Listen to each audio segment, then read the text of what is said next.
नारद जी ने कहा, युधिष्ठिर, प्रहलाद के वचन सुनकर दैत्य बालक बड़े प्रसन्न हुए। उन्होंने अपने गुरु पुत्रों की दूषित शिक्षा की ओर से अपना ध्यान हटा लिया और प्रहलाद द्वारा बताई शिक्षा के अनुसार उनकी बुद्धि भगवान में स्थिर हो गई। गुरु पुत्रों ने ऐसा देखा तो वो बड़े घबराए। वे तत्काल हिरण्यकश्यपु के पास पहुँचे और समाचार सुनाया। सुनकर हिरण्यकश्यपु का शरीर क्रोध से थरथर कांपने लगा। उसने प्रहलाद को अपने हाथों से ही मार डालने का निश्चय किया। हिरण्यकश्यपु ने गुस्से में कठोर वाणी से प्रहलाद से कहा, मूर्ख, तू बड़ा उदंड हो गया है। तू स्वयं तो नीच है ही, अब हमारे कुल के बालकों को भी बरगला रहा है। तूने मेरी आज्ञा का उल्लंघन करके धीरता दिखाई है। मैं तुझे आज ही यमराज के घर भेजकर इसका फल चखाता हूँ। तू मेरे क्रोध को नहीं जानता। मेरे क्रोध से तीनों लोग थरथर कांपते हैं। प्रहलाद ने पिता के क्रोध की परवाह न करके शांत स्वर में कहा, पिताश्री, इस संसार का सूक्ष्म से भी सूक्ष्म और विशाल से भी विशाल जीव, चाहे वह जड़ हो या जंगम, सभी उस परमात्मा के अधीन है। वे समस्त बलवानों के भी बलवान हैं। वे महापराक्रमी हैं। सर्वशक्तिमान काल है। वे सभी प्राणियों के बल है। वे ही अपनी इच्छा शक्ति से इस चराचर विश्व की रचना करते हैं, रक्षा करते हैं और संहार करते हैं। वे ही तीनों गुणों के स्वामी हैं। मेरी प्रार्थना है कि आप अपना यह असुर भाव छोड़ दीजिए और अपने मन को सभी प्राणियों के प्रति समदर्शी बनाइए। कुमार्ग पर चलने वाला मन ही मनुष्य का सबसे बड़ा शत्रु है और क्रोध तथा अहंकार उसका सर्वनाश कर देता है। इसे छोड़कर आप भगवान की पूजा में ही अपना मन लगा दीजिए। निश्चित रूप से आपका कल्याण होगा।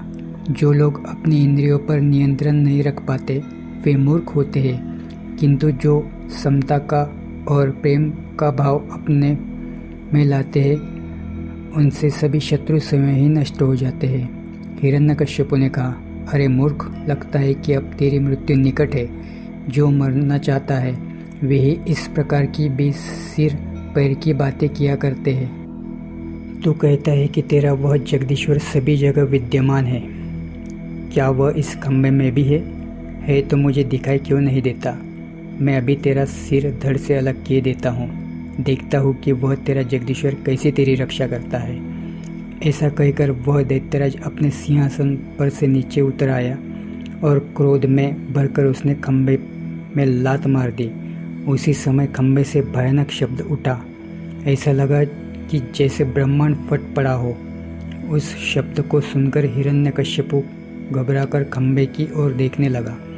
उसी क्षण वह खंभा खंड खंड होकर बिखर गया और इसके मध्य से शेर का मुख धारण किए भगवान नरसिंह विकराल रूप धारण किए हुए प्रकट हुए। वह न पूरा सिंह था न मनुष्य। उस अद्भुत प्राणी को देखकर हिरण्यकश्यपु सहित वहाँ सभी उपस्थित राक्षसगण भयभीत हो गए। तभी भगवान नरसिंह देव अपने भयानक लंबे नाखूनों और लपलपाती जिह्वा को निकाले भयानक नाद करते हुए आगे बढ़े और उसे पकड़ने के लिए उन्होंने अपने हाथों को फैलाया।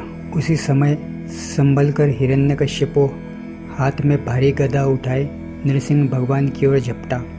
उसने जैसे ही नरसिंह भगवान पर गदा का प्रहार किया वैसे ही जैसे गरुड़ सांप को पकड़ लेता है, भगवान नरसिंह ने गदा सहित उस दैत्य को पकड़ लिया और उसे उठाकर वे द्वार की ओर चल पड़े।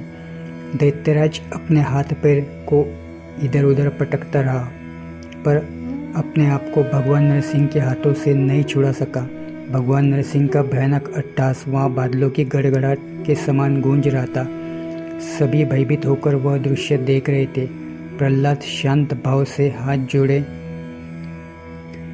एक ओर खड़े भगवान नरसिंह में श्री हरि की छवि को निहार रहे थे। प्रेमाश्रु उनके गालों पर बह रहे थे। भगवान ने सभा के द्वार पर जाकर उसे अपनी जांघ पर गिरा लिया। उसी समय सूर्यास्त हो रहा था। भगवान ने अपने पंजों से उसकी छाती को फाड़ डाला। खून के छींटे से भगवान का मुख और गर्दन के बाल लाल हो गए थे। उस समय उनका चेहरा बड़ा विकराल दिखाई पड़ रहा था। उन्होंने उस मृत दैत्यराज का शव धरती पर पटक दिया। अन्य दैत्यों का साहस ही नहीं हुआ कि वे भगवान नरसिंह की ओर आ पाते। अपने राजा की दुर्दशा देखकर वे वहां से भाग खड़े हुए। इस समय नरसिंह भगवान का सामना करने के लिए वहां कोई नहीं था। नरसिंह भगवान धीरे धीरे चलकर हिरण्यकश्यप की राजसभा में सिंहासन पर जाकर बैठ गए। स्वर्ग के देवता ने उन पर पुष्प वर्षा की और वे भगवान नरसिंह की स्तुति करने लगे। ब्रह्मा ने कहा, प्रभु आप अनंत हैं, आपकी शक्ति अपरंपार है, मैं आपको नमन करता हूँ।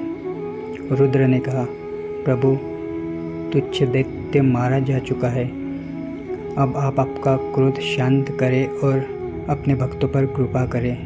देवराज इंद्र ने कहा, हे पुरुषोत्तम, आपने इस दुष्ट दैत्य को मारकर हमारी रक्षा की है, आप अंतर्यामी हैं, आपके प्रयास से ही स्वर्ग का राज्य हमें फिर से प्राप्त हुआ है, मैं आपको नमन करता हूँ।